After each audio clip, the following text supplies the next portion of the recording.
hatred.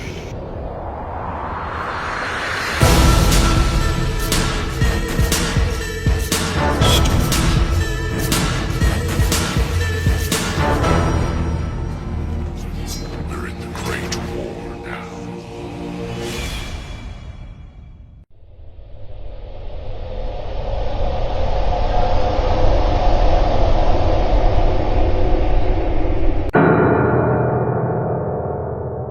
Sepanjang sejarah, Islam, Kristen, dan Yahudi kerap digambarkan sebagai tiga saudara yang saling bermusuhan. Bertengkar tentang kitab, nabi, dan tanah suci. Pernah berperang dalam nama Tuhan. Pernah saling mengutuk atas nama kebenaran. Namun jauh dari hiruk-pikuk konflik teologis dan benturan politik, terdapat sebuah kisah yang lebih tenang, namun justru lebih dalam. Sebuah kisah di mana ketiga agama samawi tidak saling menyalahkan, tapi saling menyerap, merenung, dan berdialog, meski tanpa suara. Kisah ini tidak terjadi di masjid, gereja, atau sinagoga, tapi di ruang-ruang studi filsafat, di tangan para pemikir dan perenung yang mencoba melihat realitas tidak dari satu sisi, melainkan dari puncak gunung pencarian spiritual dan metafisika. Kisah itu bermula dari seorang pria, asing dari semua agama wahyu, tapi kelak akan memengaruhi semuanya. Ia bukan nabi, bukan imam, bukan santo. Namanya Plotinus, filsuf dari Alexandria, abad ketiga Masehi. Di tengah keruntuhan kekaisaran Romawi dan kaburnya arah manusia mencari makna hidup, Plotinus menawarkan satu gagasan revolusioner, bahwa di balik dunia yang kacau, ada satu realitas absolut. Sumber dari segala wujud, cahaya yang tak terjangkau pikiran, yang ia sebut sebagai The One, yang Maha Esa. Dan dari satu itu, semua memancar. Akal, jiwa, dan alam semesta. Ini bukan sekadar metafisika. Ini adalah blueprint batin yang kemudian dihayati oleh para mistikus Muslim, Rabbi Yahudi, dan Santo Kristen. Ajaran Plotinus ini kelak membentuk Neoplatonisme, arus besar dalam sejarah filsafat yang akan menginspirasi banyak tokoh agung. Al-Farabi, Ibnu Sina, Ibnu Arabi, Ibnu Misaweh, Sa'adiyah Gaon, Philo, Augustinus, Aquinas. Semuanya membaca, menyerap, bahkan mengislamkan atau mengkristenkan gagasannya. Tanpa sadar, umat Islam, Kristen, dan Yahudi pernah bertemu dalam diam, dalam ruang akal dan permenungan, melalui warisan seorang filsuf yang tak mereka kenal secara agama, tapi mereka warisi secara hikmah. Inilah kisah tentang persimpangan sunyi antara wahyu dan filsafat. Tentang bagaimana satu pemikir pagan bisa menjembatani tiga agama langit. Tentang jejak-jejak Plotinus, yang masih hidup dalam jiwa para pencari kebenaran hingga hari ini. Dunia pernah hening sejenak. Bukan karena tidak ada konflik, tapi karena tiga peradaban besar, Islam, Kristen, dan Yahudi, pernah menatap langit yang sama dan bertanya dengan suara yang mirip. Siapa aku? Siapa Tuhan? Dari mana segalanya berasal? Di antara dinding masjid tua di Baghdad, di balik lilin-lilin biara Bizantium, dan di ruang sunyi para rabi Yahudi di Spanyol, terdengar gema pemikiran kuno. Pemikiran yang tidak berasal dari nabi, tapi membuat para pencari Tuhan diam dan merenung. Nama filsafat itu, Neoplatonisme. Dibangun dari warisan Plato, disusun oleh Plotinus, dan diterjemahkan ulang oleh para pemikir dari tiga agama samawi. Bukan wahyu, tapi terasa suci. Bukan teologi, tapi terasa dalam. Neoplatonisme bukan agama, tapi menjadi benang halus yang menjahit tiga iman yang tampak saling bertentangan. Sebuah jalan sunyi yang menembus batas keyakinan formal, mengantar siapapun yang tulus menuju yang esa. Filsuf Muslim seperti Al-Farabi, Ibnu Sina, hingga Al-Ghazali menemukan dalam filsafat ini pantulan dari Tauhid. Satu Tuhan, satu asal, satu akhir. Bagi mereka, kebenaran bisa datang dari cahaya akal, selama akal tunduk pada kebenaran ilahi. Filsuf Yahudi seperti Philo dan Maimonides menyusuri jalan akal dan wahyu, mengutip Plato dalam memahami Taurat, dan menyatukan dunia ide dengan hukum Tuhan. Teolog Kristen seperti Augustinus dan Pseudo Dionysius menjadikan Neoplatonisme sebagai jembatan ke surga. Mereka menyebutnya bukan filsafat Yunani, tapi hikmah abadi yang membisikkan kehadiran Sang Ilahi jauh sebelum gereja berdiri. Dalam filsafat ini, Tuhan disebut sebagai Yang Satu, The One. Ia tidak bisa dijelaskan, tapi semua berasal darinya. Dunia ini bukan akhir, hanya bayangan dari realitas yang lebih tinggi, dan jiwa manusia. Ia turun dari atas, lalu tersesat di dunia bawah, dan harus naik kembali ke asalnya. Bukan dengan kekuatan dunia, tapi dengan penyucian, perenungan, dan cinta akan kebenaran sejati. Inilah kisah tentang satu cahaya kuno yang pernah bersinar di antara tiga kepercayaan besar. Tentang ajaran yang melintasi bahasa Arab, Latin, dan Ibrani. Tentang jembatan yang kini nyaris dilupakan, namun menyimpan pelajaran penting tentang toleransi, kedalaman, dan kesatuan makna. Inilah kisah Plotinus. Inilah Neoplatonisme. Dan inilah rahasia pertemuan Islam, Kristen, dan Yahudi. Dalam satu cahaya yang sama, filsafat ini tidak muncul dari perdebatan politik atau pertarungan teologis. Ia lahir dari perenungan sunyi, dari pencarian akan realitas tertinggi yang tak kasat mata. Bukan dari lembaga agama resmi, bukan dari pewahyuan kitab suci, tapi dari kedalaman akal dan jiwa manusia yang bertanya, siapa kita, dari mana kita datang, dan kemana kita akan kembali. Di tengah berbagai perbedaan antara Islam, Kristen, dan Yahudi, ada satu aliran filsafat yang secara mengejutkan pernah menjadi jembatan. Ia tidak mempersatukan secara akidah, tapi memberi bahasa bersama untuk memahami ketuhanan, jiwa, dan makna penciptaan. Nama aliran itu, Neoplatonisme. Dan tokoh yang berdiri di pusatnya adalah seorang filsuf yang hidup di abad ketiga Masehi, yang ajarannya memberi pengaruh besar hingga berabad-abad kemudian. Namanya Plotinus. Plotinus bukan nabi, ia bukan pendeta, bukan pula imam. Ia seorang filsuf yang lahir di Mesir, sekitar tahun 204 M. Namun sebagian besar hidupnya ia habiskan di kota Roma, di tengah masyarakat yang waktu itu sedang mengalami perubahan budaya dan krisis spiritual. Ia belajar filsafat bukan untuk diperdebatkan, tapi untuk dijalani. Ia percaya bahwa filsafat sejati adalah perjalanan jiwa menuju sumber asalnya, yaitu Yang Esa. Dalam bahasanya disebut The One. Plotinus tidak pernah mencari popularitas. Ia tidak menyukai lukisan wajahnya, tidak meninggalkan banyak biografi pribadi, dan tidak tertarik menulis tentang dirinya sendiri. Tapi ajaran-ajarannya dicatat dan disusun oleh muridnya, Porphyry, dalam sebuah karya monumental berjudul Enits. Isi pemikirannya sangat dalam dan spiritual. Ia berbicara tentang jiwa manusia, tentang dunia yang fana sebagai bayangan dari dunia hakiki, dan tentang perjalanan kembali menuju kesempurnaan. Ia menggambarkan realitas sebagai suatu hierarki, dari The One, Yang Maha Esa, turun ke akal universal, Nous, lalu ke jiwa universal, Soul, dan akhirnya ke dunia materi. Tujuan hidup manusia menurut Plotinus adalah naik kembali ke atas, meninggalkan keterikatan dunia, dan menyatu kembali dengan sumber segalanya. Pemikirannya begitu kuat dan luas pengaruhnya.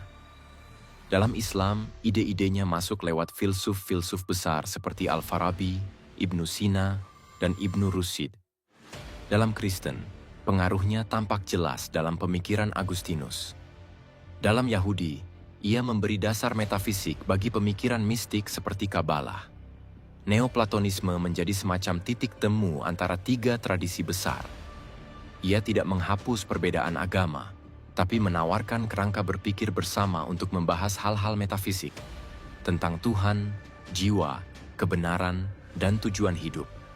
Plotinus bukan tokoh yang banyak dikenal masyarakat awam, tapi ia adalah salah satu sosok yang paling berpengaruh secara diam-diam dalam sejarah filsafat dan spiritualitas dunia.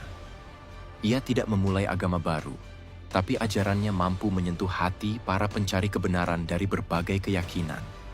Inilah salah satu contoh bagaimana filsafat bisa menjadi jembatan. Bukan untuk menyatukan doktrin, tapi untuk menyatukan semangat pencarian akan kebenaran yang lebih tinggi. Ia bukan nabi yang membawa kitab suci. Ia juga bukan rasul yang diutus kepada suatu kaum. Bahkan namanya tak pernah disebut dalam kitab-kitab wahyu.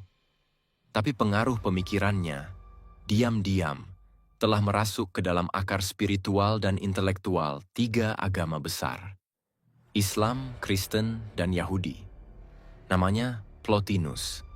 Hidup pada abad ketiga Masehi, Plotinus tidak dikenal sebagai pendiri agama. Namun warisan filosofisnya, yang dikenal sebagai Neoplatonisme, menyulut api renungan metafisik yang terus menyala lintas abad.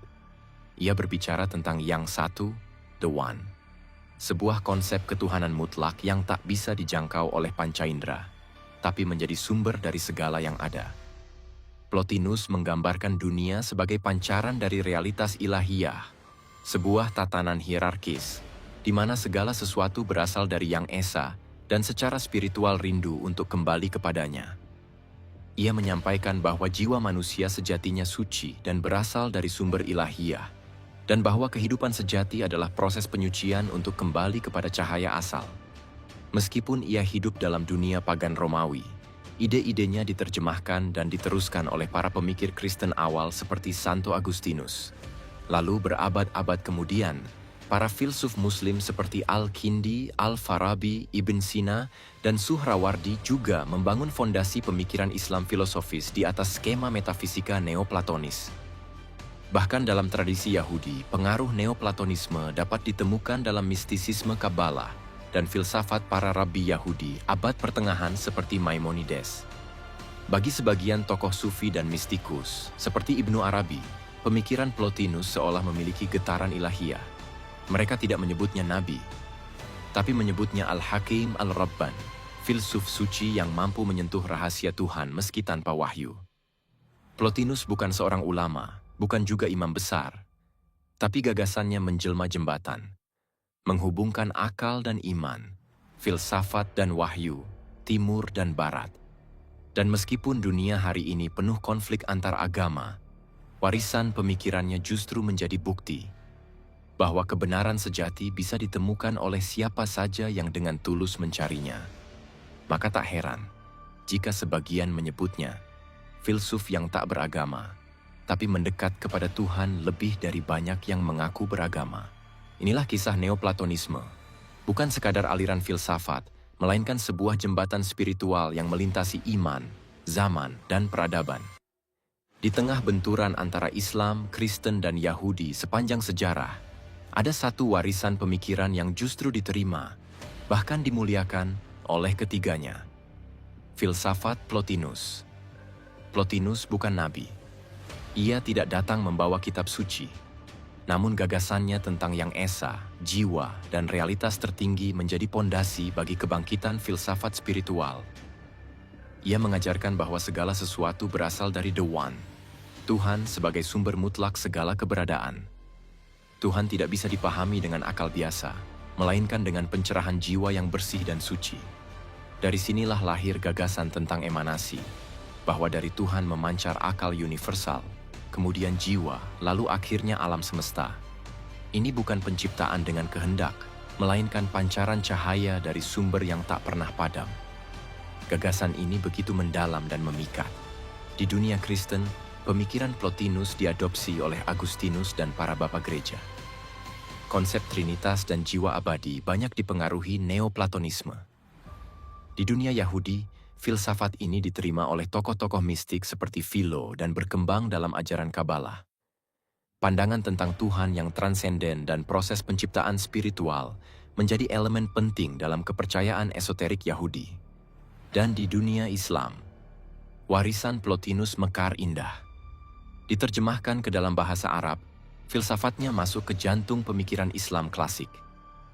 Al-Farabi, Ibn Sina, hingga Al-Ghazali berdialog dengan ide-ide Neoplatonis. Bahkan sufi besar seperti Suhrawardi dan Ibnu Arabi menafsirkan ajaran Plotinus dalam cahaya tauhid. Di tangan para pemikir Muslim, konsep The One diidentifikasi dengan Allah, dan pancarannya menjadi manifestasi ciptaan yang disusun dalam tatanan spiritual. Neoplatonisme menjadi benang halus yang menghubungkan langit dan bumi. Ia menyatukan rasio dan ruh, iman dan pengetahuan, dalam bahasa yang bisa dimengerti oleh hati setiap pencari kebenaran. Neoplatonisme tidak menghapus perbedaan agama, tapi ia membuka ruang refleksi. bahwa di balik semua simbol, ritual, dan dogma, ada satu cahaya yang menyinari semua jiwa yang mencari Tuhan. Dan di zaman penuh kebisingan spiritual hari ini, mungkin filsafat ini masih membisikkan sesuatu, bahwa kebenaran tidak berteriak. Ia mengalir, tenang, dari sumber yang Maha Esa. Plotinus hidup pada abad ketiga Masehi, sekitar tahun 245 hingga 270 M, dalam masa yang bisa disebut sebagai era peralihan peradaban besar. Ia lahir di Mesir, kemungkinan besar di kota Likopolis, yang kini dikenal sebagai Asyut, saat wilayah itu berada di bawah dominasi Kekaisaran Romawi. Namun meski lahir di Mesir, darah yang mengalir dalam dirinya adalah warisan intelektual Yunani klasik dan semangat pencarian kebenaran yang universal. Dunia saat itu sedang dilanda krisis identitas. Kekaisaran Romawi secara militer dan administratif masih berjaya, namun secara spiritual mengalami kehampaan. Agama-agama pagan tradisional kehilangan relevansinya. Masyarakat kelas atas terjebak dalam dekadensi. Di tengah kegelapan itulah, banyak orang mencari cahaya, bukan di kuil atau istana, tapi di dalam perenungan filsafat dan spiritualitas. Plotinus tidak puas dengan sekadar teori-teori logis ala Aristoteles. Ia haus akan kebenaran yang hidup. Ia menempuh perjalanan jauh ke timur bersama pasukan Romawi, menuju Persia, berharap menemukan kebijaksanaan timur kuno yang tersembunyi. Namun, misi itu gagal. Meski begitu, perjalanannya menjadi titik balik dalam hidupnya. Ia kemudian kembali ke barat dan menetap di Roma, kota pusat kekuasaan dunia saat itu. Di Roma, Plotinus mendirikan semacam madrasah filsafat, tempat diskusi mendalam tentang hakikat jiwa, keabadian, Tuhan, dan kebaikan tertinggi. Murid-muridnya bukan orang sembarangan. Banyak dari kalangan elit, pejabat, bahkan kaum terpelajar Kristen awal yang mulai tertarik pada cara berpikirnya. Ia menolak keras materialisme dan mengajarkan bahwa dunia ini hanyalah bayangan dari realitas sejati yang lebih tinggi, yang ia sebut sebagai Yang Esa, The One. Apa yang menjadikan Plotinus istimewa bukan hanya kecerdasannya, tapi juga kehidupannya yang asketik. Ia hidup sederhana, jauh dari ambisi duniawi. Ia lebih suka menyendiri dan merenung ketimbang terlibat dalam gemerlap dunia Romawi. Baginya, filsafat bukan teori, tapi jalan penyucian jiwa. Pemikiran Plotinus, yang kemudian dikenal sebagai Neoplatonisme, menjadi jembatan antara filsafat dan mistisisme. Dari ajarannya lahirlah benih-benih spiritualitas yang nanti akan meresap dalam teologi Kristen melalui tokoh seperti Santo Agustinus. Dalam Yahudi, pemikiran ini memengaruhi tradisi Kabalah. Sementara dalam dunia Islam, gagasannya hidup dalam pemikiran para filsuf besar seperti Al-Farabi, Ibn Sina, Suhrawardi, bahkan Ibnu Arabi. Plotinus tidak pernah menyebut dirinya nabi dan tidak berbicara atas nama agama tertentu. Namun filsafatnya menembus batas. Ia membuka jalan bagi dialog lintas agama, bukan melalui kompromi dogma, tapi lewat pencarian yang tulus akan yang satu yang mutlak. Inilah mengapa, meski ia bukan rasul, bukan ulama, bukan nabi, warisan intelektual Plotinus telah hidup dalam 3 peradaban besar, Islam, Kristen, dan Yahudi, sebagai roh pemersatu dalam samudera kebenaran yang tak terikat batas formalitas agama. Ia dikenal sebagai seorang pemikir mistik yang bukan hanya menghidupkan kembali ajaran Plato, tetapi juga mengubahnya menjadi sistem filsafat spiritual yang sangat dalam dan luas. Plotinus tidak hanya membaca Plato, ia menghayatinya, menafsirkannya melalui lensa pengalaman batin yang penuh getaran ilahiyah. Ia percaya bahwa tujuan utama hidup manusia bukan sekadar pengetahuan, tetapi penyatuan dengan Yang Maha Esa, realitas tertinggi yang ia sebut sebagai The One, Sang Satu. Dalam ajaran Plotinus, segala sesuatu berasal dari The One, bukan sebagai ciptaan yang terpisah, tetapi sebagai pancaran, emanasi, yang semakin jauh dari kesempurnaan. Jiwa manusia, menurutnya, berasal dari sumber yang suci, dan selama hidup di dunia ini, ia seperti terperangkap dalam raga dan materi. Maka tugas sejati manusia adalah kembali ke asalnya, kembali menyatu dengan Tuhan. bukan lewat ritual kosong, tapi lewat kontemplasi, disiplin diri, penyucian jiwa, dan perenungan terus-menerus akan kebaikan dan keindahan mutlak. Inilah yang membuat Plotinus istimewa. Ia tidak hanya bicara soal logika atau teori metafisika kering, tapi membimbing manusia menuju pengalaman spiritual yang dalam. Ia seperti sufi sebelum tasawuf lahir, seperti zahid di tengah gemerlapnya filsafat dunia Romawi. Ia hidup dalam dunia yang penuh konflik, tetapi mengajak manusia untuk menatap cahaya ilahi yang kekal, yang tidak pernah padam, bahkan di tengah gelapnya zaman. Filsafatnya dikenal dengan nama Neoplatonisme. Aliran pemikiran yang kemudian memengaruhi para teolog Kristen seperti Agustinus, para filsuf Muslim seperti Al-Farabi dan Ibnu Sina, dan bahkan mistikus Yahudi dalam tradisi Kabalah. Neoplatonisme tidak memaksa dogma, tapi mengajak merenung. Ia tidak menyerang agama, tetapi menjadi jembatan antara iman dan akal. Plotinus sendiri tidak pernah mengaku nabi, tidak mendirikan agama baru, tapi pemikiran-pemikirannya begitu dalam, begitu bersih dari ambisi duniawi, sehingga dianggap oleh sebagian pemikir Muslim sebagai hikmah profetik. Kebijaksanaan yang mengandung jejak cahaya kenabian, meskipun bukan wahyu syariat. Warisan Plotinus membuktikan bahwa kebenaran yang murni bisa lahir dari hati yang jujur mencari Tuhan. Siapapun dia, dari bangsa manapun, dari zaman manapun. Ia adalah tokoh langka dalam sejarah manusia, seorang filsuf, seorang pencari, dan seorang yang mengajarkan bahwa untuk bertemu Tuhan, manusia harus terlebih dahulu mengenal dirinya sendiri. Porfiri, yang nama aslinya adalah Malchus, berasal dari Tirus di wilayah Fenisia, kini Lebanon. Ia adalah seorang intelektual yang brilian, fasih dalam filsafat Yunani, dan sangat tertarik pada pencarian spiritual. Ketika bertemu dengan Plotinus di Roma pada sekitar tahun 263 M, ia langsung terkesan oleh kedalaman pemikiran dan kehidupan zuhud gurunya. Porfiri tidak hanya menjadi murid, tetapi juga menjadi sahabat spiritual yang mencatat, menyusun, dan menyebarkan ajaran-ajaran Plotinus dengan penuh kesetiaan. Setelah wafatnya Plotinus sekitar tahun 270 M, Porfiri merasa bertanggung jawab untuk menjaga warisan intelektual gurunya agar tidak hilang. Ia mengumpulkan semua tulisan Plotinus, yang awalnya berserakan dan tidak tersusun, lalu membaginya ke dalam 6 kelompok yang disebut Enneads. Berasal dari kata Yunani Ennea, yang berarti 9, karena setiap kelompok terdiri dari 9 risalah. Totalnya, Enneads memuat 54 tulisan yang membahas berbagai tema metafisika, etika, jiwa, penciptaan, dan puncaknya. Penyatuan jiwa dengan yang satu, The One, entitas tertinggi dalam kosmologi neoplatonik. Lebih dari sekadar editor, Porfiri juga menambahkan biografi Plotinus dalam pengantar Enneads, berjudul Eisagoge atau Life of Plotinus, yang hingga hari ini menjadi sumber utama untuk memahami kehidupan pribadi Plotinus. Di dalamnya, Porfiri menggambarkan gurunya sebagai pribadi yang rendah hati, sangat spiritual, dan menjauhi dunia materi. Plotinus bahkan dikisahkan malu memiliki tubuh fisik karena merasa jiwa manusia adalah pancaran dari yang ilahi dan harus kembali kepadanya.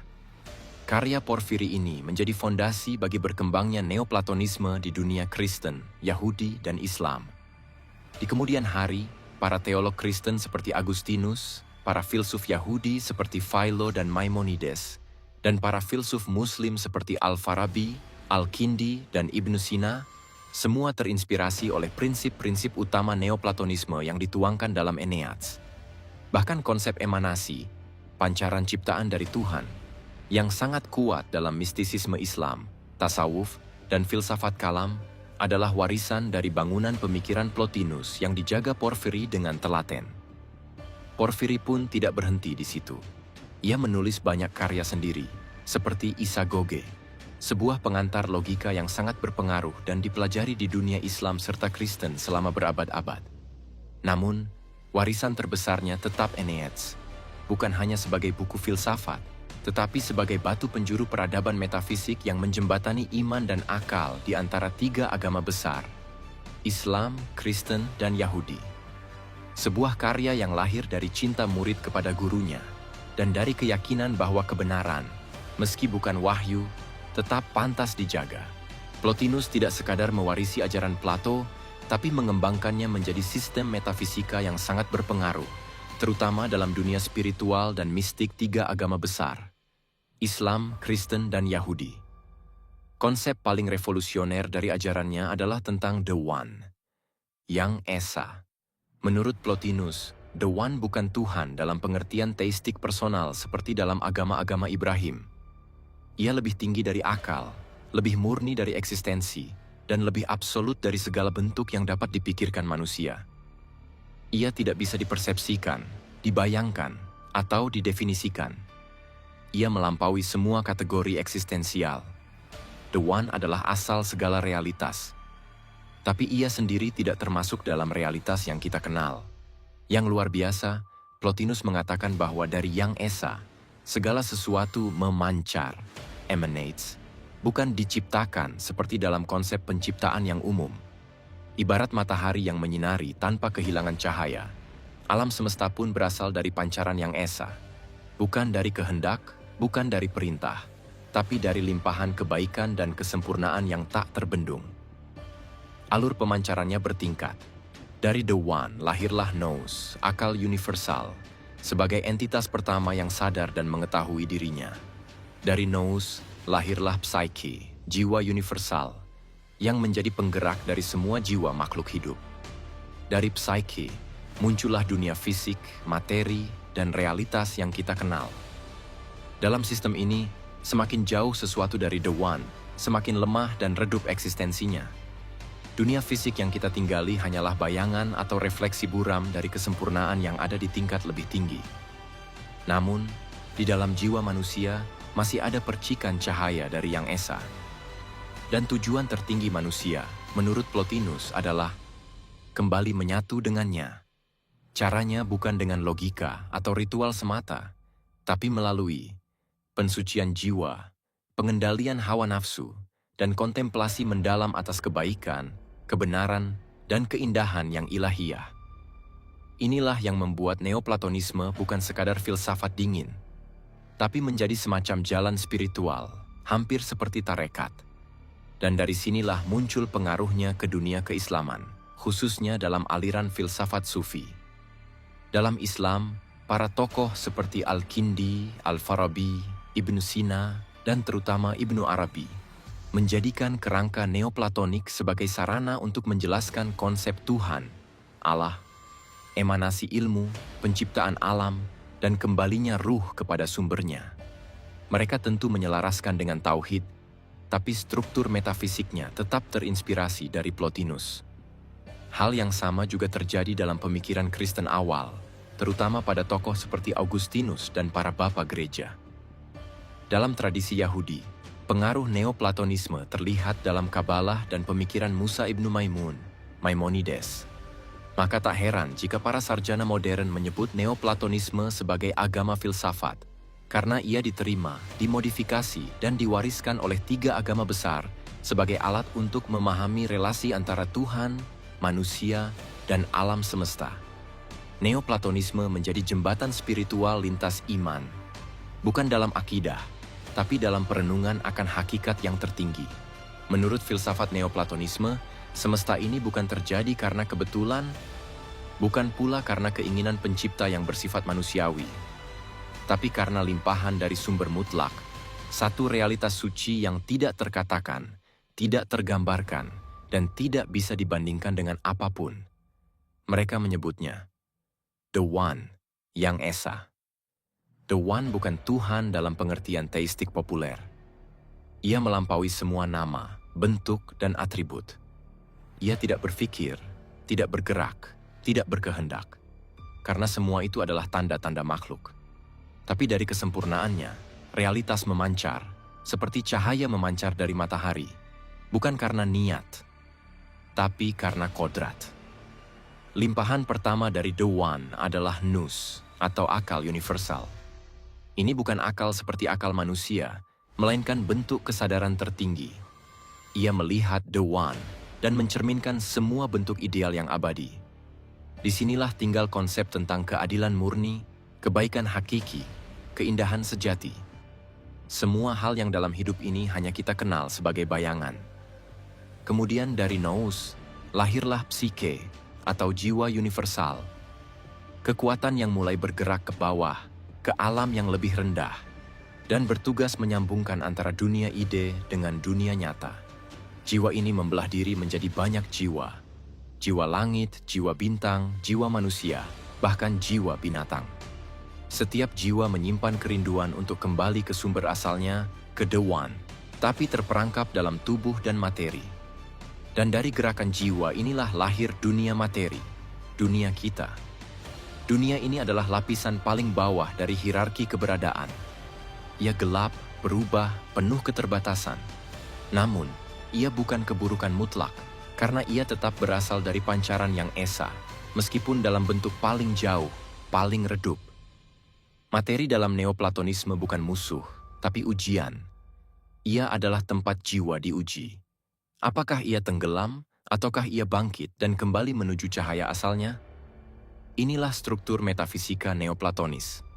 Yang esa, akal universal, jiwa universal, dunia materi. Setiap lapisan bukan pemisahan, tapi pancaran. Seperti cahaya dari pusat matahari, yang makin jauh makin lemah, makin gelap, tapi tetap berasal dari sumber yang sama. Konsep ini tak hanya filosofis, tapi spiritual. Plotinus percaya bahwa jiwa manusia bisa kembali naik, kembali menyatu dengan The One, melalui pembersihan diri, latihan rohani, dan kontemplasi mendalam. Jalan pulang ini adalah perjalanan mistik, penuh kedalaman, dan disebut oleh sebagian filsuf sebagai kenosis. Pelepasan dari dunia agar bisa menyatu kembali dengan Tuhan yang sejati. Filsafat ini bukan sekadar teori.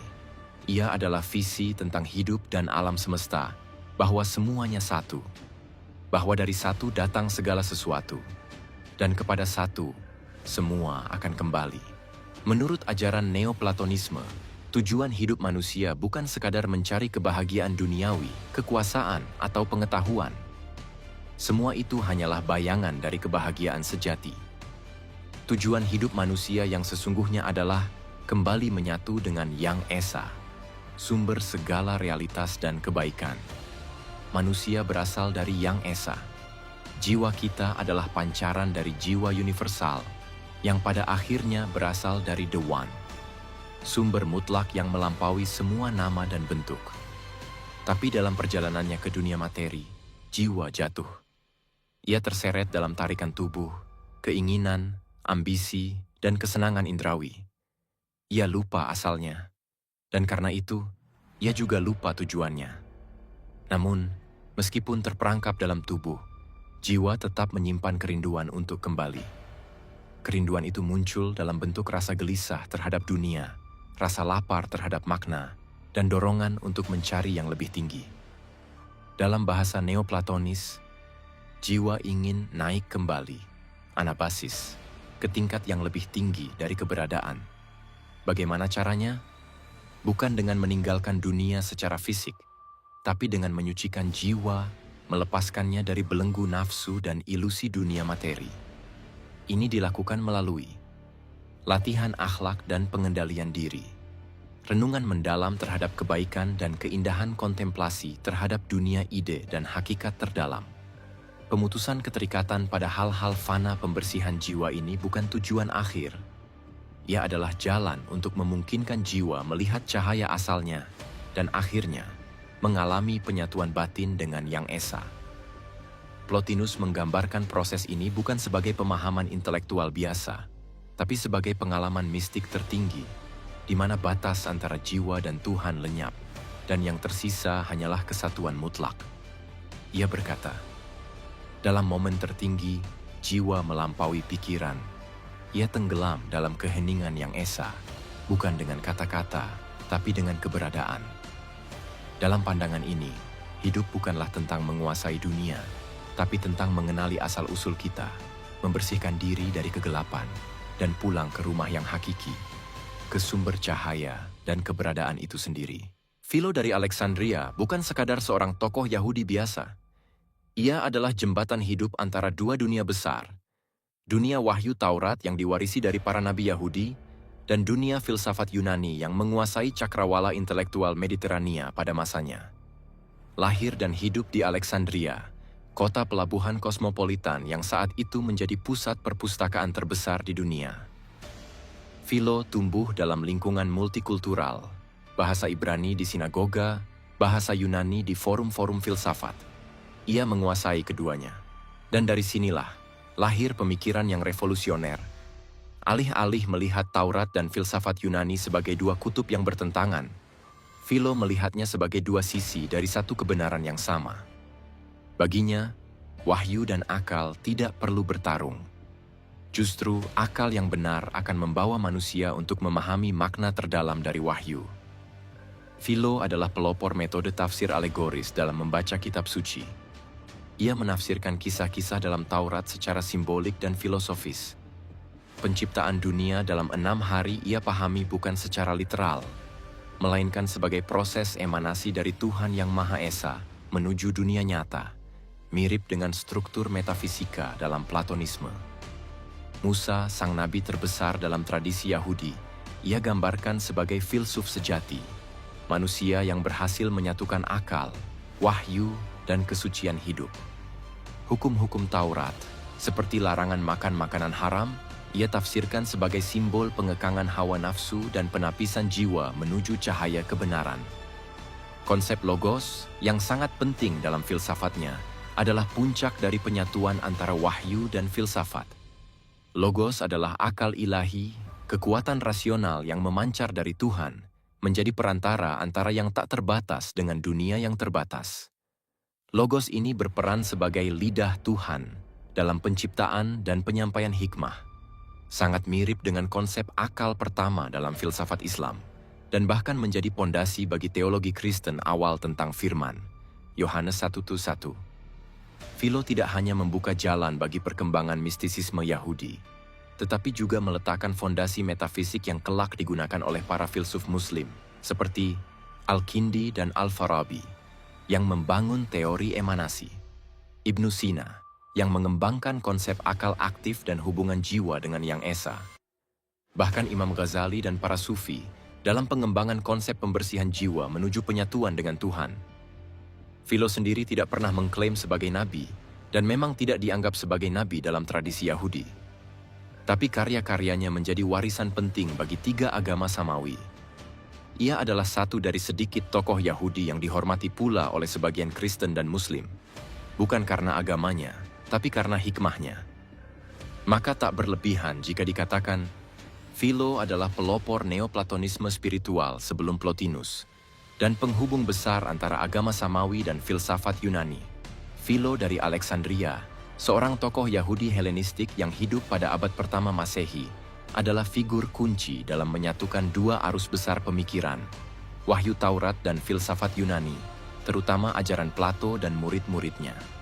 Ia tidak hanya sekadar menafsirkan kitab suci secara alegoris, tapi juga menanamkan dasar-dasar metafisika yang kelak akan memengaruhi pemikiran 3 agama Samawi, Yahudi, Kristen, dan Islam.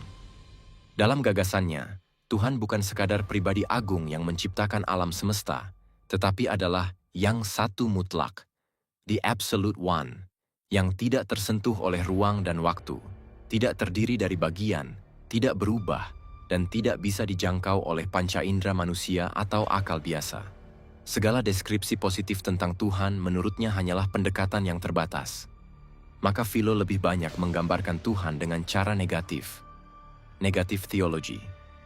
Tuhan tidak berawal, tidak berakhir, tidak menyerupai apapun, tidak membutuhkan apapun. Dalam ajaran Philo, dunia diciptakan tidak langsung oleh Tuhan, tetapi melalui perantara yang disebutnya logos, sebuah konsep yang menyeberang antara wahyu dan filsafat. Logos adalah citra sempurna Tuhan akal kosmik yang mengatur alam jembatan antara yang tak terlihat dengan dunia nyata. Konsep logos inilah yang kemudian diadopsi oleh Kristen awal sebagai gambaran Yesus, Injil Yohanes. Pada mulanya adalah firman. Dan oleh para filsuf Islam seperti Al-Farabi dan Ibnu Sina dalam bentuk akal pertama, Al-Aql Al-Awwal, dalam skema emanasi. Yang menarik, bagi Philo, mengenal Tuhan tidak cukup hanya lewat hukum atau ritual, tetapi lewat penyucian jiwa, kontemplasi, dan pengendalian hawa nafsu. Ini sangat mirip dengan prinsip-prinsip dalam tasawuf dan filsafat Islam kemudian hari. Beberapa poin penting dari konsep Tuhan menurut Philo. Tuhan adalah wujud mutlak yang tidak bisa dijelaskan oleh bahasa manusia. Segala sesuatu berasal darinya melalui perantara, logos. Tapi tidak berarti Tuhan berubah. Tujuan hidup manusia adalah kembali mendekat kepada Tuhan, melalui akal dan jiwa yang bersih. Para pemikir Neoplatonis seperti Plotinus dan Porfiri melanjutkan gagasan ini dengan lebih sistematis, memperkuat ide tentang Yang Esa, Tohen, emanasi, dan pendakian jiwa menuju kesempurnaan. Dan dari sinilah muncul sebuah filosofi spiritual yang memengaruhi tidak hanya Kristen dan Yahudi, tapi juga filsafat Islam klasik, terutama dalam tradisi Sufi falsafi. Dengan kata lain, Philo adalah jembatan antara Taurat dan Plato, antara mistik Yahudi dan metafisika Yunani. Ia tidak mendirikan agama baru, tapi membuka ruang kontemplasi lintas iman, dengan satu tujuan, memahami Tuhan yang Maha Esa.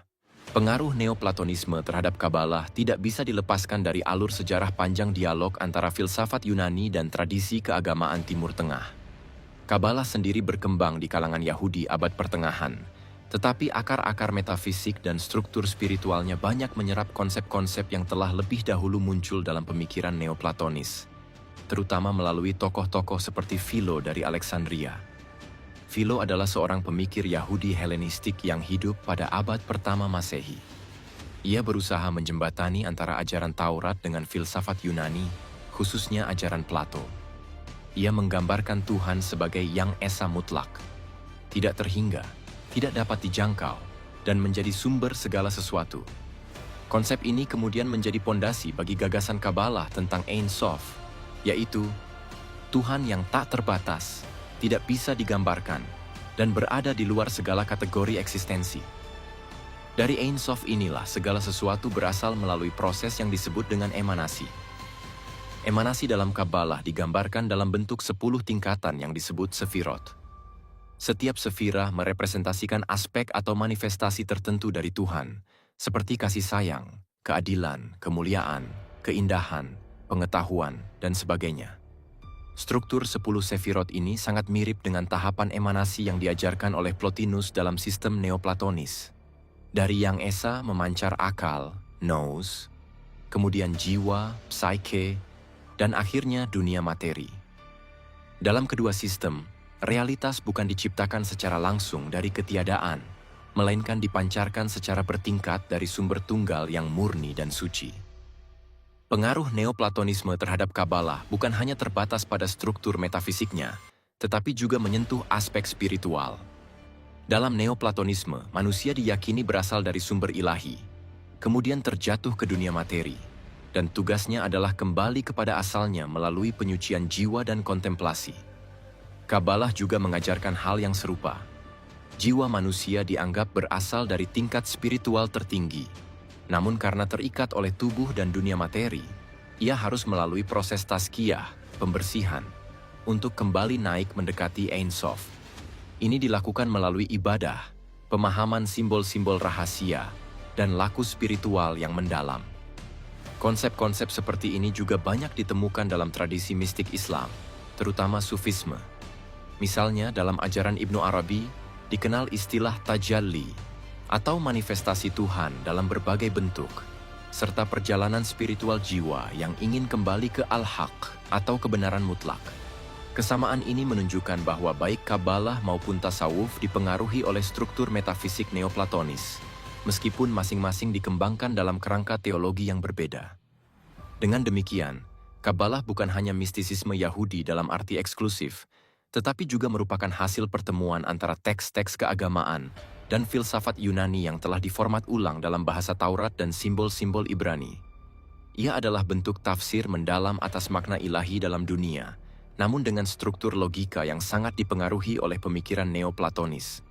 Jika dilihat dari sudut sejarah intelektual, maka Kabalah dapat dipahami sebagai representasi dari semangat zaman, di mana filsafat dan wahyu tidak dipisahkan, melainkan ditautkan dalam satu sistem simbolik yang kompleks dan berlapis. Inilah yang membuatnya menarik bagi banyak pemikir spiritual di kalangan Yahudi, Kristen, dan bahkan Muslim pada masa pertengahan. Benar, struktur Sefirot dalam Kabalah memang memiliki kemiripan mendalam dengan hierarki spiritual dalam filsafat Neoplatonisme. Kemiripan ini bukan sekadar kebetulan, tetapi mencerminkan adanya pengaruh historis dan konseptual dari pemikiran Yunani terhadap mistisisme Yahudi. Dalam Neoplatonisme, terutama ajaran Plotinus, struktur realitas dimulai dari Yang Esa, The One, sumber absolut yang transenden dan tak tersentuh oleh akal. Darinya mengalir, emanasi. 1. Nous, akal ilahiyah, tingkat pertama kesadaran dan bentuk-bentuk ideal. 2. Psyche, jiwa universal, jiwa dunia yang menjembatani antara dunia spiritual dan materi. 3. Kosmos, dunia fisik yang kita huni. Setiap tingkatan itu merupakan emanasi, bukan ciptaan langsung.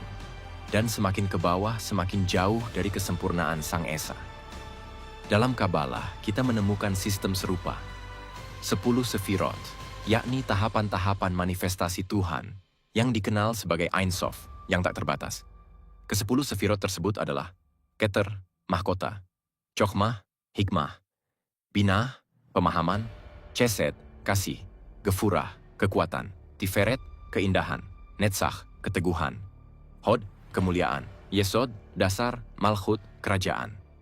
Setiap sefirah adalah perwujudan atribut Tuhan, namun juga bagian dari proses emanasi ilahiyah ke dalam dunia. Seperti dalam Neoplatonisme, dunia fisik dalam Kabalah adalah emanasi paling bawah dari sumber ilahiyah tertinggi, dan semakin ke atas, semakin mendekati keutuhan, kesucian, dan keesaan Tuhan. Kemiripan penting antara keduanya. Struktur bertingkat dari realitas, dari yang paling sempurna menuju yang paling jauh dari asalnya. Tujuan spiritual manusia dalam keduanya adalah kembali naik ke sumber asal, The One atau Ein Sof, melalui penyucian jiwa dan pengetahuan spiritual. Keduanya menekankan pentingnya kontemplasi, kesadaran ilahiyah, dan pengalaman mistik untuk menyatu kembali dengan yang ilahi.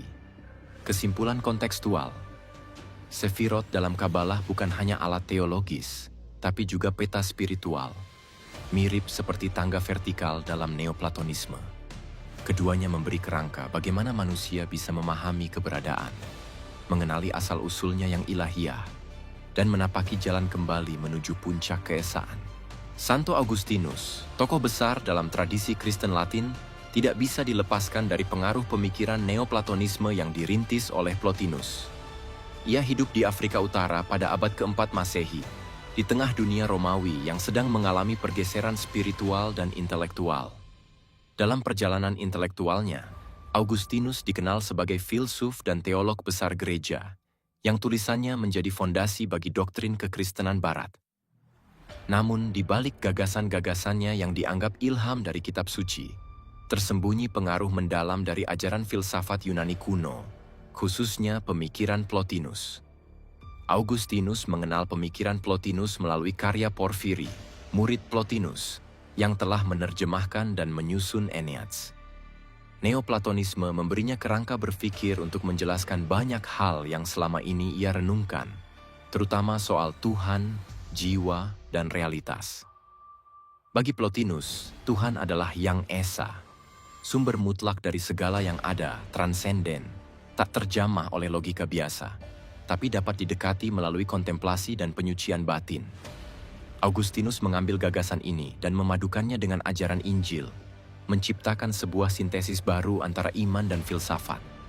Dalam karya terkenalnya, Confessiones, Augustinus menceritakan pencariannya terhadap kebenaran dan Tuhan. Ia menggambarkan Tuhan bukan sebagai sosok yang jauh, tapi justru sangat dekat, bahkan lebih dekat dari dirinya sendiri. Pandangan ini sangat mirip dengan prinsip utama Neoplatonisme yang menyatakan bahwa sumber segala sesuatu tidak berada di luar sana, tapi di kedalaman eksistensi terdalam manusia. Maka bukan kebetulan jika banyak gagasan metafisik Augustinus memantulkan cahaya dari dunia filsafat Yunani, meskipun ia menyusunnya dengan bahasa Injil. Augustinus juga melihat jiwa manusia sebagai entitas yang berasal dari dunia spiritual yang tinggi. jiwa adalah jendela menuju Tuhan. Ini selaras dengan ajaran Plotinus yang menyatakan bahwa jiwa harus naik kembali kepada Yang Esa dengan membersihkan dirinya dari hasrat duniawi dan menyelam dalam perenungan. Augustinus tidak menyebutkan itu dengan istilah yang sama, tapi dalam isi, ia menerapkan pendekatan serupa. Jalan kembali kepada Tuhan adalah jalan pertobatan, kontemplasi, dan anugerah, dan proses ini menggema kuat dari doktrin penyatuan spiritual yang diajarkan oleh Neoplatonisme. Pengaruh Neoplatonisme pada Augustinus juga tampak dalam cara ia memahami penciptaan. Plotinus mengajarkan bahwa dari Yang Esa terpancar akal, nous, kemudian jiwa universal, lalu alam fisik. Augustinus tidak menerima konsep emanasi secara literal, karena dalam kekristenan Tuhan menciptakan alam semesta dari kehendak, bukan karena keharusan metafisik. Namun struktur bertingkat yang diajarkan Plotinus tetap membekas dalam pandangan hierarkis Augustinus tentang ciptaan dan kedekatan manusia dengan Tuhan. Jadi, meskipun Augustinus bukan murid langsung Plotinus, ia adalah pewaris intelektualnya dalam konteks kekristenan. Ia meminjam struktur pemikiran, bahasa spiritual, dan visi metafisik Plotinus untuk memperdalam ajaran Injil. Dalam sejarah filsafat dan teologi, ini menjadi bukti bahwa di antara batas agama, ada aliran-aliran ide yang mengalir terus, melintasi iman, kebudayaan, dan zaman. Neoplatonisme menjadi jembatan yang menghubungkan pemikiran Yunani dengan keyakinan Kristen, dan Augustinus adalah arsitek besar yang membangun jembatan itu dari sisi gereja. Augustinus terinspirasi oleh konsep-konsep Neoplatonisme yang selaras dengan pencariannya akan makna ilahi dan hakikat keberadaan manusia. Salah satu gagasan utama yang sangat memengaruhinya adalah pandangan tentang jiwa sebagai entitas yang memiliki asal-usul suci, dan bahwa hidup ini adalah perjalanan untuk kembali kepada Tuhan. Jiwa bukan sekadar bagian dari tubuh, melainkan memiliki misi spiritual untuk menyucikan diri dari kecintaan dunia dan naik secara batiniah menuju sumbernya, yaitu Tuhan yang Maha Tinggi.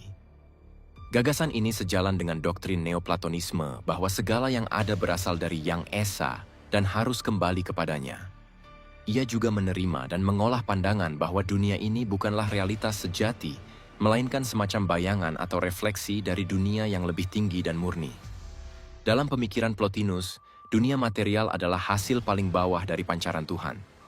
Augustinus menyerap gagasan ini dalam pandangan Kristennya, bahwa dunia ini bersifat sementara dan seringkali menipu, sementara yang abadi dan sejati hanya ada dalam hadirat Tuhan. Oleh karena itu manusia tidak boleh melekat pada dunia, melainkan harus melampauinya dengan hati yang bersih dan pikiran yang tercerahkan oleh iman. Salah satu simbol paling kuat dalam tulisan-tulisan Augustinus adalah Tuhan sebagai cahaya abadi, sumber terang bagi akal dan jiwa manusia. Konsep ini merupakan pengembangan dari gagasan Plotinus tentang Yang Esa sebagai pusat cahaya metafisis. Augustinus menyebut Tuhan sebagai cahaya yang menerangi batin manusia, bukan cahaya fisik, tapi cahaya kebenaran dan pengertian. Dalam Confessiones, ia menulis bahwa ketika ia berbalik ke dalam dirinya sendiri dan menaiki anak tangga batin, ia menemukan bahwa cahaya ilahi itulah yang membuatnya bisa melihat segala sesuatu secara benar. Melalui perpaduan ini, Augustinus tidak hanya mengembangkan teologi Kristen, tetapi juga memberi warna filsafat Barat dengan spiritualitas yang dalam.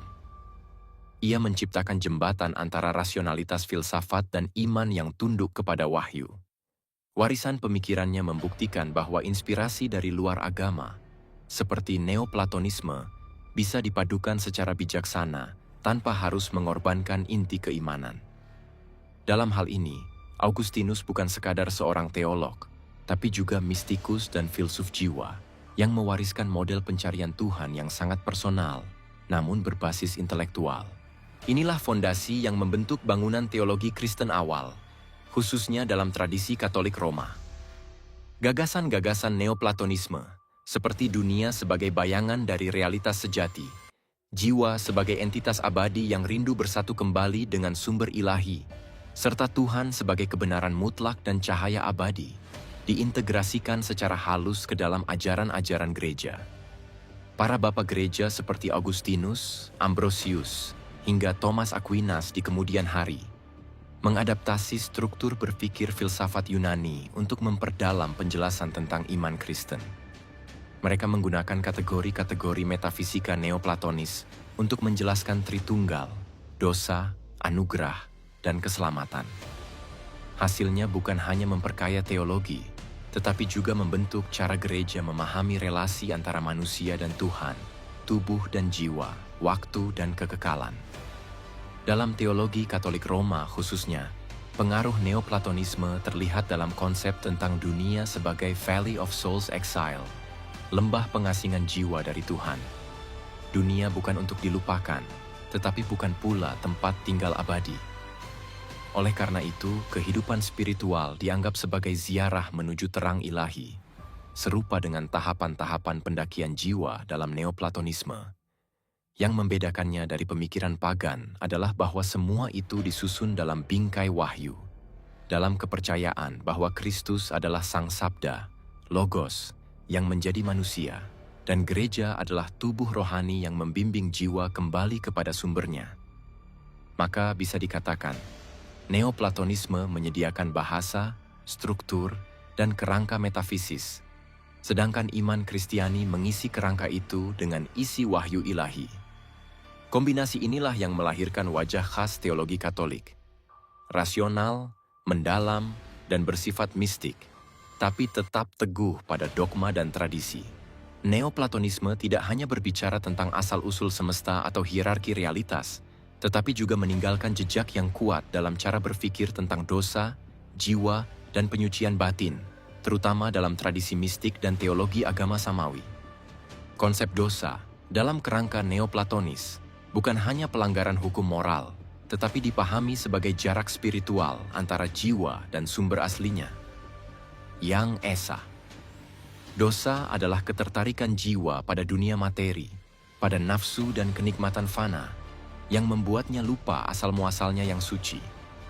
Maka, berdosa artinya turun dari ketinggian spiritual menuju kehinaan eksistensial. Dosa bukan sekadar tindakan, tetapi kondisi jiwa yang melupakan cahaya. Jiwa dalam pandangan ini adalah entitas yang berasal dari tingkat ilahi dan diturunkan ke dunia fisik. Ia pada dasarnya suci, namun terpenjara dalam tubuh dan dilingkupi oleh kabut keinginan. Tujuan hidup bukan sekadar bertahan hidup atau menjalani hukum formal, tetapi melakukan katarsis, penyucian diri, agar bisa naik kembali mendekati sang sumber. Jiwa yang jernih akan makin mampu menerima pancaran kebenaran dan menyatu dengan realitas tertinggi. Konsep penyucian batin dalam Neoplatonisme sangat berpengaruh pada praktik asketisme, tasawuf, dan spiritualitas monastik. Baik dalam Islam, tasawuf, Kristen, mistisisme Katolik dan Ortodoks, maupun Yahudi, Kabalah. Kita temukan gagasan yang sangat mirip, bahwa manusia harus menjauhkan diri dari dunia yang penuh ilusi, zuhud, khilwah, retreat, menundukkan hawa nafsu, riadah, puasa, tapa, dan mengisi diri dengan zikir, meditasi, dan kontemplasi. Semua demi mengangkat jiwa dari keduniaan menuju ketuhanan. Dengan kata lain, Neoplatonisme menyumbangkan cara berpikir spiritual yang menyeluruh, dari struktur kosmos hingga dinamika batin manusia. Dosa menjadi proses keterpisahan, dan penyucian adalah proses kembali. Sebuah narasi yang kemudian diadaptasi oleh banyak tokoh sufi, mistikus Kristen, hingga rabbi kabalis, sebagai dasar dari perjalanan ruhani, suluk, menuju kesatuan dengan Tuhan. Dalam tradisi Islam, pengaruh Neoplatonisme tidak hanya masuk secara terselubung, tapi juga diolah dan dikembangkan oleh para filsuf Muslim menjadi bagian dari warisan intelektual Islam yang sangat kaya. Beberapa tokoh utamanya adalah Al-Kindi, dikenal sebagai Failasuf Al-Arab, filsuf Arab pertama. Al-Kindi berusaha menjembatani antara ajaran Islam dengan filsafat Yunani. Ia menyerap pemikiran Plato dan Plotinus, khususnya konsep tentang satu sumber kebenaran, serta gagasan bahwa segala sesuatu berasal dari Yang Esa. Namun ia tetap menjunjung wahyu sebagai sumber tertinggi. Baginya, filsafat adalah sarana untuk memahami agama lebih dalam. Al-Farabi dikenal sebagai Al-Muallim Ats-Tsani, guru kedua setelah Aristoteles. Ia mengembangkan teori emanasi dalam kosmologi dan metafisika, yang jelas mengambil inspirasi dari Neoplatonisme. Ia menggambarkan bagaimana dari akalul awal, akal pertama, lahir seluruh tatanan alam semesta, turun bertingkat hingga dunia materi. Namun yang menarik, ia juga menyelaraskan hal ini dengan konsep kenabian, wahyu dan masyarakat ideal, menjadikannya filsuf politik sekaligus metafisikawan. Ibnu Sina, Avicenna, salah satu tokoh paling berpengaruh dalam filsafat dan ilmu kedokteran Islam. Filsafatnya sangat dipengaruhi oleh Neoplatonisme. Ia mengembangkan teori tentang jiwa yang abadi, dunia sebagai pancaran dari Tuhan, dan proses kembalinya jiwa kepada al-aql al-fa'al, akal aktif. Semua ini sejajar dengan struktur emanasi ala Plotinus. Ibnu Sina juga berbicara tentang kenikmatan tertinggi sebagai ma'rifah, yaitu kesadaran jiwa akan asalnya yang ilahi. Neoplatonisme dalam Islam tidak sekadar diterima mentah-mentah. Para filsuf Muslim mengambil, menyesuaikan, dan merevisi ajarannya agar sejalan dengan tauhid dan konsep kenabian. Mereka membuang unsur-unsur politeistik Yunani dan menggantinya dengan Tuhan yang esa, transenden, dan personal, sesuai dengan Islam. Jadi, meskipun Neoplatonisme bukan bagian dari wahyu Islam, ia memberi bahasa dan struktur berpikir yang memperkaya eksplorasi akal Muslim dalam memahami alam, jiwa, dan Sang Pencipta.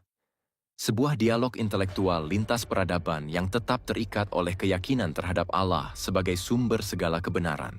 Benar, para filsuf Muslim seperti Al-Farabi dan Ibnu Sina memanfaatkan konsep Al-Wahid, dan Al-Aql al-Awwal, Al-Aql al-Awwal, sebagai dasar kosmologi dan metafisika mereka. Ini merupakan bentuk adaptasi dari gagasan emanasi dalam Neoplatonisme, khususnya ajaran Plotinus. Dalam filsafat Neoplatonisme, segala sesuatu berasal dari The One, yang Maha Esa, yang berada di luar segala kategori dan tak bisa dijangkau oleh akal atau deskripsi. Darinya, memancar akal universal, nous, lalu jiwa universal, psyche, hingga tercipta dunia materi. Filsuf Muslim kemudian menyusun versi Islam dari teori ini. Allah Al-Wahid adalah sumber tunggal segala wujud, sempurna dan tak bergantung pada apapun. Darinya memancar.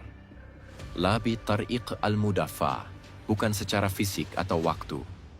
Al-Aql al-Awwal, yang menjadi awal penciptaan secara hierarkis.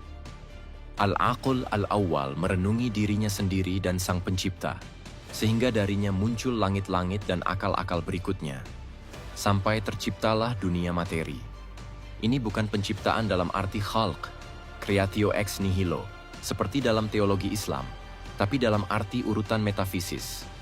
Suatu skema untuk menjelaskan bagaimana keteraturan wujud berasal dari Yang Maha Satu, tanpa menyekutukannya. Namun penting dicatat, para ulama teologi, mutakallimaan, tidak menerima teori ini secara mutlak. Mereka mengkritik doktrin emanasi karena bertentangan dengan konsep khalq, yang menegaskan kehendak dan kekuasaan absolut Allah dalam menciptakan, bukan sekadar memancar otomatis.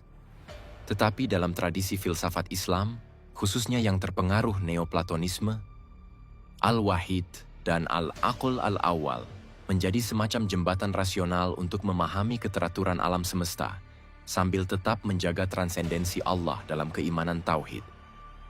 Dengan kata lain, ini adalah upaya harmonisasi antara wahyu dan akal.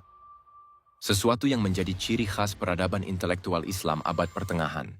Dalam dunia tasawuf Islam, konsep naiknya jiwa menuju Tuhan bukan sekadar gagasan filosofis, melainkan realitas ruhani yang dijalani dengan penuh keikhlasan, kesabaran, dan ketundukan. Para sufi menggambarkan hidup manusia sebagai safar ilallah, perjalanan panjang menuju Allah, bukan secara fisik, tapi melalui pembersihan hati, pemutusan dari dunia, dan penguatan cinta ilahi.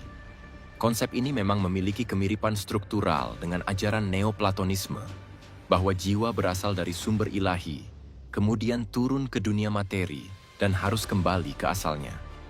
Namun, dalam Islam, Asal itu bukan sekadar Yang Esa yang abstrak, melainkan Allah yang Maha Suci, yang dikenal melalui wahyu, nama-namanya, dan perintahnya. Para sufi seperti Al-Junaid Al-Baghdadi menyebut bahwa jalan kembali itu bukan melalui akal saja, tapi melalui syariat yang dijalankan dengan ikhlas, zikir yang membersihkan hati, dan fana, yakni lenyapnya ego dalam cahaya kehadiran Allah. Imam Al-Ghazali dalam Ihya Ulum ad-Din menyusun tahapan-tahapan rohani: taubat, zuhud, tawakal, sabar, syukur, hingga cinta, mahabbah, dan makrifat. Ia menegaskan bahwa tanpa mengikuti Rasulullah, tidak ada jalan menuju Allah yang sah. Ajaran ini menjadi benteng penting dari penyimpangan spiritual yang hanya mengandalkan rasa dan intuisi semata. Ibnu Arabi, dalam kerangka yang lebih filosofis dan mistik, tetap mengajarkan bahwa tujuan tertinggi adalah menjadi hamba sejati, bukan menjadi Tuhan kecil. Ia berkata, arif sejati adalah yang tak pernah keluar dari penghambaan, meskipun melihat segala sesuatu dari Allah.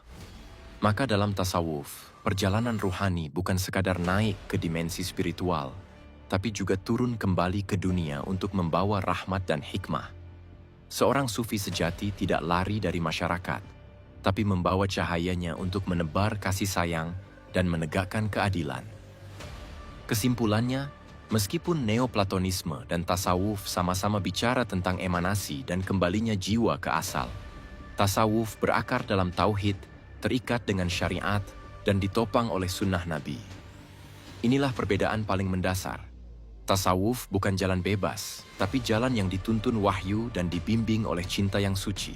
Ibnu Arabi, sang sufi agung dari Andalusia, adalah salah satu tokoh paling berpengaruh dan paling kontroversial dalam sejarah tasawuf Islam. Ia dikenal sebagai Syekh Al-Akbar, guru agung, karena keluasan ilmunya, kedalaman pengalamannya, dan ketajaman intuisi spiritualnya. Salah satu konsep sentral dalam ajarannya adalah wahdatul wujud, kesatuan wujud. Wahdatul wujud bukan sekadar filosofi, tetapi laku spiritual dan pemahaman eksistensial yang meruntuhkan dualitas antara makhluk dan Sang Pencipta. Bagi Ibnu Arabi, segala yang ada hanyalah penampakan dari wujud tunggal, yaitu Allah.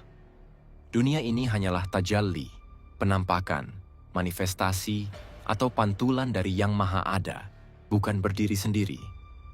Konsep ini memang terlihat memiliki garis tipis kesamaan dengan ajaran emanasi dalam Neoplatonisme, di mana realitas muncul secara bertingkat dari satu sumber mutlak menuju dunia materi. Dalam filsafat Plotinus, Yang Esa memancarkan akal pertama, lalu jiwa dunia, lalu dunia indrawi. Tapi Ibnu Arabi menolak konsep emanasi yang bersifat otomatis. Ia menegaskan bahwa Allah mencipta bukan karena keharusan logis, tetapi karena kehendak dan ilmunya. Ini perbedaan mendasar. Wahdatul wujud bukan berarti semua makhluk adalah Tuhan, bukan panteisme, tapi bahwa tidak ada yang benar-benar memiliki wujud selain Allah. Semua makhluk wujudnya lemah, tergantung, dan sementara, sedangkan wujud Allah itu murni, mutlak, dan kekal. Dalam karya-karyanya seperti Fushus Al-Hikam dan Futuhat Al-Makkiyah, Ibnu Arabi menulis bahwa segala yang ada harus dipahami melalui nama-nama dan sifat-sifat Allah. Ia menggambarkan alam semesta sebagai cermin, dan Allah sebagai zat yang terlihat dalam cermin itu, dengan berbagai bentuk, rupa, dan warna. Tapi cermin bukanlah wajahnya, hanya tempat pantulan. Pemikiran ini membuat banyak ulama terbagi. Sebagian menganggapnya puncak tauhid yang halus dan mendalam. Sebagian lagi menilainya berbahaya, karena bisa disalahpahami menjadi syirik atau kekacauan akidah. Namun yang pasti, Ibnu Arabi bukanlah Neoplatonis. Ia bukan murid Plato atau Plotinus. Ia adalah anak dari wahyu, sunnah, dan jalan tasawuf Islam yang kadang menggunakan bahasa filsafat untuk menyampaikan pengalaman ruhani yang tak terlukiskan. Dan disinilah letak misterinya, antara filsafat dan ilham, antara syariat dan batin, antara wujud dan ketiadaan. Tidak semua ajaran Ibnu Arabi diterima secara mutlak oleh ulama Islam. Meskipun banyak yang memujinya sebagai tokoh sufi agung dan ahli makrifat, sebagian besar ulama, terutama dari kalangan ahlus sunnah wal jamaah, berhati-hati. Bahkan ada yang secara terbuka mengkritik ajarannya. Kontroversi utama biasanya muncul pada konsep wahdatul wujud, kesatuan wujud. Sebagian kalangan memahami ini secara benar, yakni bahwa hanya Allah yang memiliki wujud sejati dan makhluk hanyalah bayangan yang bergantung padanya. Tapi di sisi lain, banyak yang menilainya terlalu kabur, sulit dipahami, dan rentan disalahartikan menjadi panteisme, yaitu kepercayaan bahwa Tuhan dan alam semesta adalah satu zat yang sama. Ulama seperti Ibnu Taimiyah dan Ibnu Qayyim al-Jauziyah mengkritik keras pandangan wahdatul wujud. Mereka menilai bahwa ajaran ini dapat membuka pintu kesesatan akidah karena menyamarkan perbedaan antara Khalik, pencipta, dan makhluk. Bahkan ada yang menyebut sebagian pandangan ekstrim dari pengikut Ibnu Arabi sebagai bentuk zindik, kesesatan spiritual yang tersembunyi dalam bahasa mistik. Namun, banyak pula ulama besar yang membela Ibnu Arabi, seperti Al-Suyuthi, Imam Al-Sharani, dan Al-Qushairi.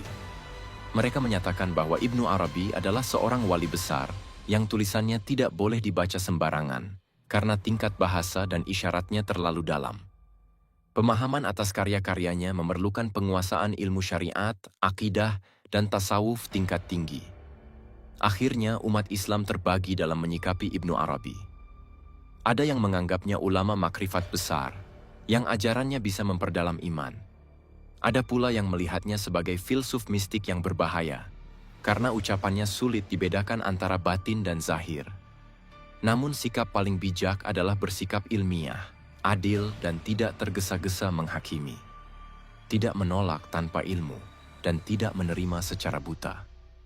Sebab tidak semua dari Ibnu Arabi wajib diikuti, dan tidak semua pula harus ditolak. Imam Al-Ghazali adalah salah satu ulama besar dalam tradisi Islam yang memiliki pengaruh sangat luas dalam berbagai bidang, seperti fikih, tasawuf, filsafat, dan ilmu kalam.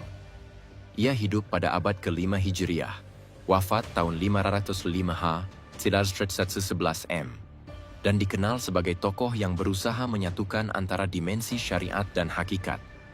Meskipun mendalami tasawuf, ia sangat berhati-hati dalam menyikapi ajaran-ajaran tasawuf yang melampaui batas syariat dan akidah Islam.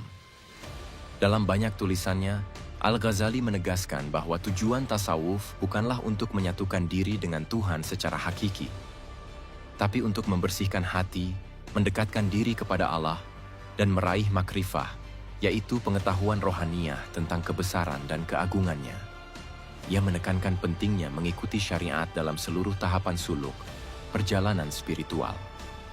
Baginya, kedekatan dengan Allah bukan berarti melebur atau menyatu secara zat, melainkan mendekat secara maknawi, yaitu dengan menaati perintahnya, menjauhi larangannya, memperbaiki hati, dan menjadikan Allah sebagai tujuan akhir segala amal dan niat.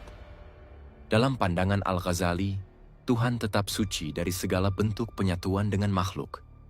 Ia sangat menolak pandangan-pandangan ekstrim dalam sebagian ajaran tasawuf falsafi, seperti konsep ittihad, penyatuan antara manusia dan Tuhan, atau hulul, penjelmaan Tuhan dalam diri makhluk.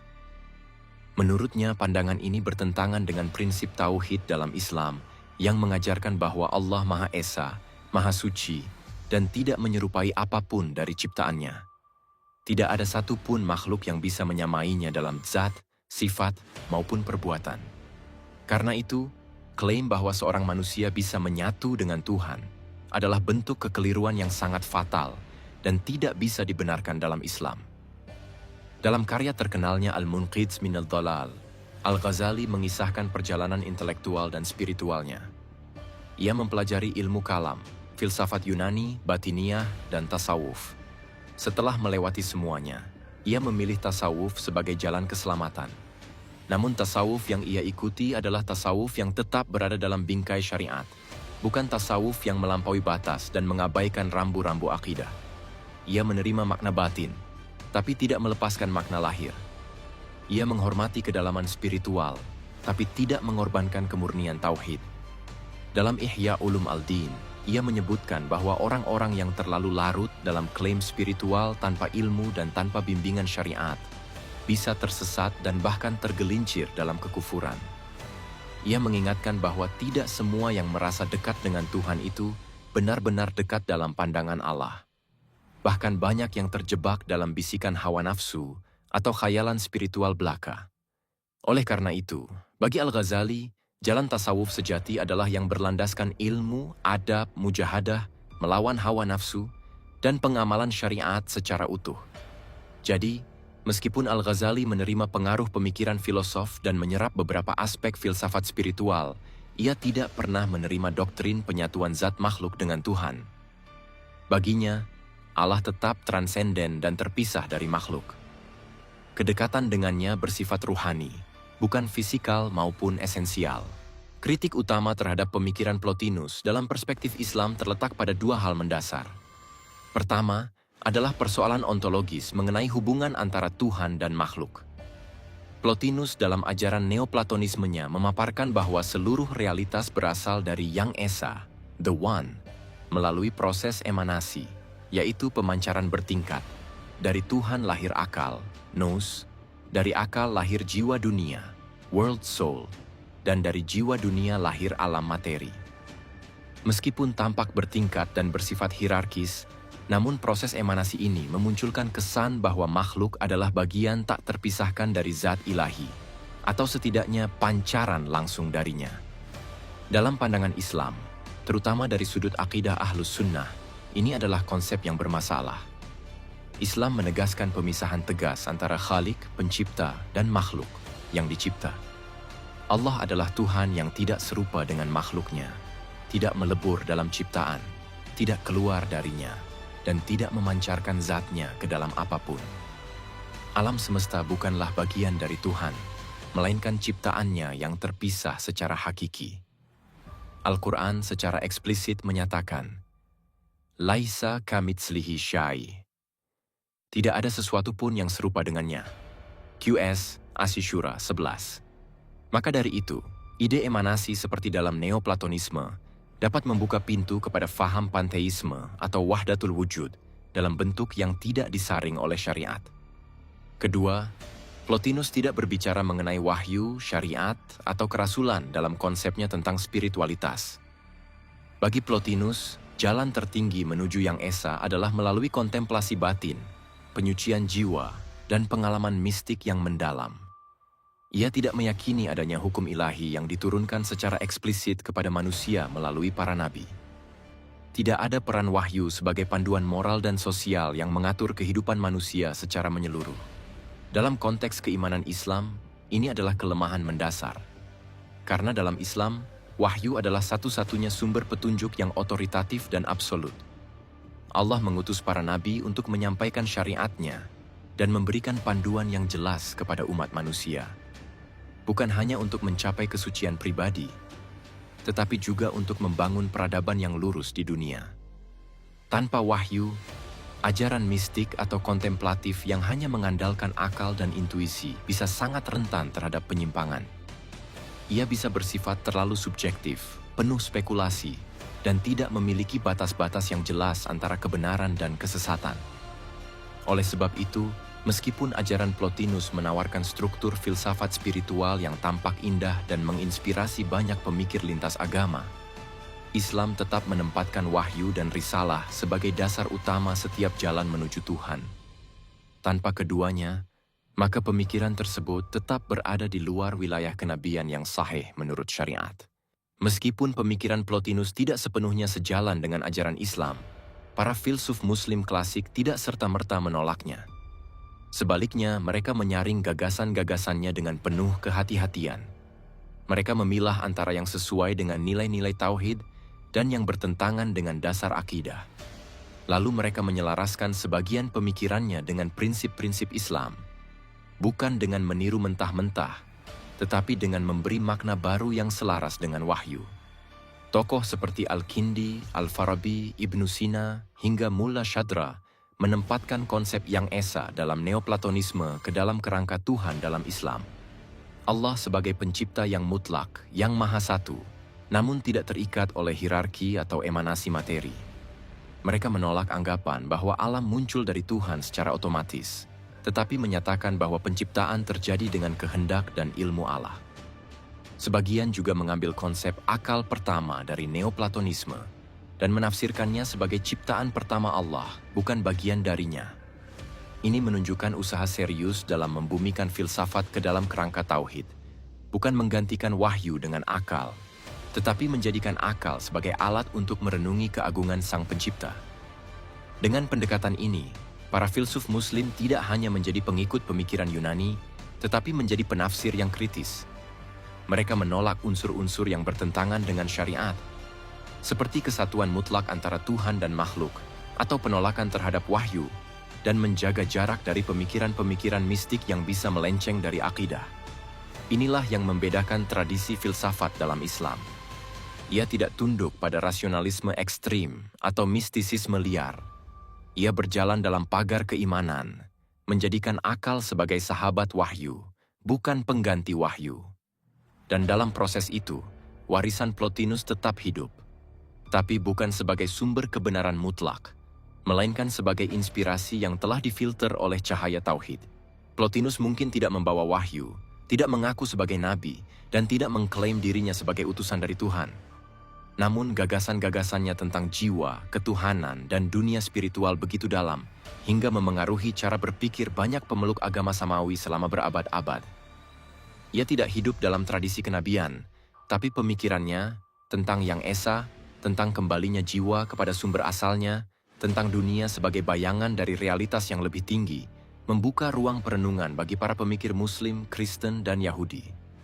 Bukan karena ia memiliki kebenaran mutlak, tapi karena kerangka berpikirnya menawarkan jembatan antara akal dan iman, antara filsafat dan kepercayaan. Ia mungkin tidak menerima wahyu dari langit, tapi banyak yang melihat bahwa ia menangkap jejak-jejak kebenaran itu lewat kontemplasi dan pencarian yang sungguh-sungguh. Dalam pandangan filsuf Muslim seperti Al-Farabi atau Ibnu Sina, hikmah yang mendalam bisa datang dari mana saja, selama tetap dibimbing oleh wahyu yang sahih. Jadi meski Plotinus bukan nabi, ia tetap menjadi simbol dari satu hal penting, bahwa pencarian akan Yang Maha Esa bukan milik satu umat, tapi suara hati manusia universal, yang dalam Islam harus disempurnakan dengan petunjuk wahyu. Tapi ia membuka pintu kontemplasi bagi banyak umat beragama. Melalui bahasanya yang penuh kedalaman dan pemikirannya yang melampaui zamannya, Plotinus memberi kerangka bagi jiwa manusia untuk merenungi asal-usul dan tujuan akhir keberadaannya. Ia tidak menawarkan wahyu, tapi menghadirkan pemikiran yang mengajak manusia untuk menoleh ke dalam, menjernihkan jiwa, dan mendekat kepada sesuatu yang transenden, yang ia sebut sebagai Yang Esa. Bagi umat Kristen awal, pemikirannya menjadi fondasi bagi teologi mistik dan konsep tentang Tuhan sebagai sumber cahaya dan kebenaran tertinggi. Dalam tradisi Yahudi, ia memberi warna pada mistisisme Kabbalah yang memahami Tuhan lewat lapisan-lapisan emanasi cahaya. Dan bagi filsuf serta sufi Muslim, pemikirannya menjadi inspirasi yang kemudian disaring dan ditimbang dengan timbangan akidah, tidak untuk menggantikan wahyu, tetapi untuk membantu memahami kedalaman makna penciptaan dan perjalanan spiritual manusia. Plotinus memang tidak mengklaim langit, tapi langitlah yang menjadi arah dari seluruh pencariannya. Dan di titik itu, ia menjadi saksi bahwa pencarian terhadap kebenaran, walau lahir dari akal, tetap bisa mengetuk gerbang ilahi. Di balik tembok agama, ternyata ada cahaya akal yang pernah menyinari mereka bersama. Plotinus dan para pewaris pemikirannya membuktikan bahwa meskipun manusia berbeda dalam wahyu, bahasa, dan tradisi, tapi ada satu jembatan yang menyentuh semua, pencarian akan Yang Maha Esa. Filsafat Neoplatonisme menjadi bukti bahwa akal, bila jujur dan bersih dari hawa nafsu, bisa menuntun manusia ke arah yang sama, menuju sumber segala cahaya, kebenaran, dan kesempurnaan. Di saat agama-agama besar saling mencurigai, pemikiran ini pernah mempersatukan rabi Yahudi, teolog Kristen, dan sufi Muslim dalam satu ruang perenungan. Bukan untuk mencampur-adukan iman, tapi untuk menemukan simpul batin yang sama, bahwa hidup ini bukan hanya tentang dunia, tapi tentang kembali kepada sumbernya. Dalam sunyi kitab, di balik suara doa, cahaya itu tetap menyala. Neoplatonisme bukan agama, tapi ia pernah menjadi ruang pertemuan diam-diam antara tiga keyakinan besar. Bukan lewat perdebatan doktrin, tapi lewat kontemplasi jiwa. Bukan di medan perang, tapi di ruang sunyi para pencari hakikat. Di sanalah para rabi Yahudi, teolog Kristen, dan sufi Muslim yang tulus mencari kebenaran, menemukan bahwa di balik nama-nama yang berbeda, ada kerinduan yang sama. Kembali pada Yang Esa. Neoplatonisme tidak meminta kita meninggalkan iman, tapi mengajak berpikir lebih dalam tentang makna keberadaan. Ia menyentuh sisi terdalam manusia, bahwa di atas semua wujud ada satu realitas mutlak, dan kepadanya jiwa kita rindu pulang. Bukan wahyu, tapi ia mengantarkan banyak hati menuju pintu wahyu. Dan di sana, agama menemukan kembali hakikatnya. Sebagai cahaya, bukan sekadar simbol. Saat dunia saling curiga, mungkin kita butuh filsafat untuk kembali saling memahami. Bukan untuk menggantikan wahyu, tapi untuk membuka ruang dialog. Bukan untuk mencampur keyakinan, tapi untuk melihat bahwa di balik perbedaan, manusia tetaplah makhluk pencari makna. Filsafat seperti Neoplatonisme mengajarkan bahwa sebelum kita saling menghakimi, kita bisa saling merenung. Bahwa kebijaksanaan bukan milik satu golongan, tapi warisan akal yang diberikan Tuhan kepada semua manusia. Mungkin dengan itu, dunia yang terpecah bisa mulai menyatu. Bukan dalam satu agama, tapi dalam rasa hormat terhadap pencarian suci masing-masing jiwa. Terima kasih telah mengikuti kisah ini hingga akhir. Di balik setiap peristiwa sejarah, selalu ada rahasia yang menunggu untuk diungkap. Jika Anda merasa tergerak, jangan ragu untuk memberikan like, menuliskan pandangan Anda di kolom komentar, dan tekan tombol subscribe sebagai bentuk dukungan Anda. Dengan begitu, Anda turut menjadi bagian dari perjalanan kami menelusuri jejak-jejak masa lalu yang terlupakan. Aktifkan juga lonceng notifikasi, agar Anda tidak tertinggal ketika lembaran sejarah berikutnya kembali kami buka. Sampai bertemu di kisah selanjutnya. Salam hormat dan sejahtera untuk Anda semua.